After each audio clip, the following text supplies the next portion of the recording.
Test API and manage reusable parameters, all inside the same test case.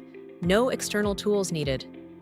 SmartestQA lets you test API and manage reusable parameters, all inside the same test case.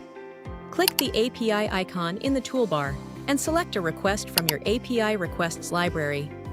The step is added with the URL, method, and configuration already in place.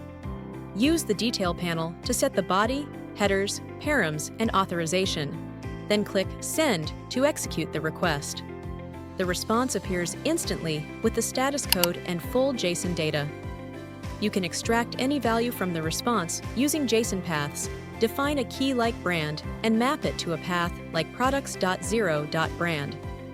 That value is saved as a global parameter you can reuse in any step. Now click the global param icon to create parameters manually. Add a description, set a key and value, and click Add. The parameter step appears in your test case and can be reordered freely. For example, you can store a base URL as a parameter and use it directly inside your API request URL with double curly braces, keeping your steps dynamic and easy to maintain. Store and reference base URLs, tokens, or any value across multiple steps. SmartestQA make test automation easy and scale your projects faster.